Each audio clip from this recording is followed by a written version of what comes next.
seringkali digunakan pada sistem yang toleran terhadap fluktuasi. Selanjutnya ada proporsional. Pengendali proporsional memberikan respon yang proporsional terhadap kesalahan atau error atau selisih antara nilai yang diukur dan nilai yang diinginkan atau set point. Misalnya, aksi kontrol akan meningkat sebanding dengan besarnya kesalahan. Selanjutnya ada integral. Pengendali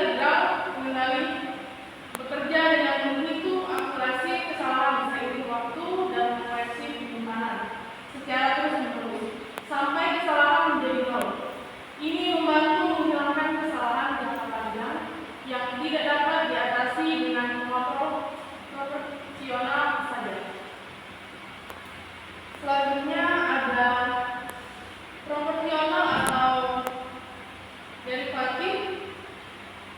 Pengendali PD, kombinasi pengendali proporsional atau derivatif digunakan untuk meningkatkan respon dan mengurangi overshot sistem dengan mengontrol PD. Sistem dapat lebih responsif tanpa menyebabkan fluktuasi yang berlebihan. Selanjutnya ada penalaan. Penalaan adalah proses untuk menentukan nilai parameter pengendali P, I, dan D yang optimal agar sistem dapat mencapai respon yang diinginkan. Ada beberapa metode penalaan seperti metode Sinclair, Nichols, trial and error, atau optimasi berbasis algoritma. Selanjutnya ada sistem digital. Sistem pengendali digital menggunakan komputer atau microcontroller untuk memproses sinyal dari sensor dan mengatur pengeluaran untuk mengendali proses. Sistem ini umumnya menggunakan algoritma digital untuk mengimplementasikan pengendali seperti PID dan memungkinkan penggunaan teknik optimasi canggih serta monitoring data. Nah, jadi kesimpulan dari bagian ini adalah pengendali proses sangat penting untuk menjaga kestabilan dan efisien sistem, mulai dari pengendali sederhana seperti on-off hingga pengendali yang lebih kompleks seperti PID. Setiap jenis kontrol memiliki karakteristik dan aplikasi yang sesuai dengan kebutuhan proses tertentu. Pengetahuan tentang cara kerja dan metode penalaan pengendali ini sangat penting bagi para insinyur dalam mengoptimalkan sistem industri modern.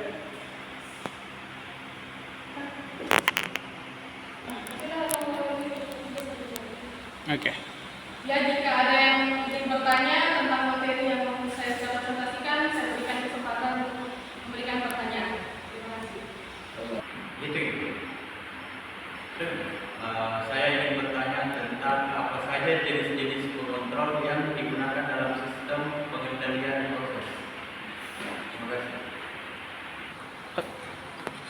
Satu,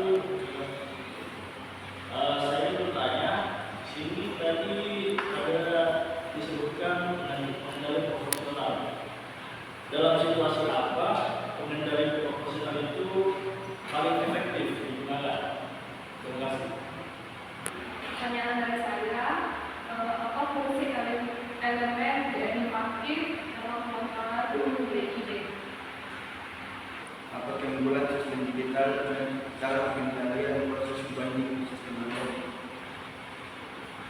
Baik, di sini Mengurangi overshot dan meningkatkan stabilitas sistem dengan memberikan respon cepat terhadap perubahan yang tiba-tiba. Bagaimana saudara Jesse, bisa diterima? Selanjutnya saya akan menjawab pertanyaan dari saudara Rahmat, yaitu pertanyaannya adalah apa keunggulan sistem digital dalam pengendalian proses dibandingkan sistem analog? Jadi keunggulan sistem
cara pengontrol PID bekerja?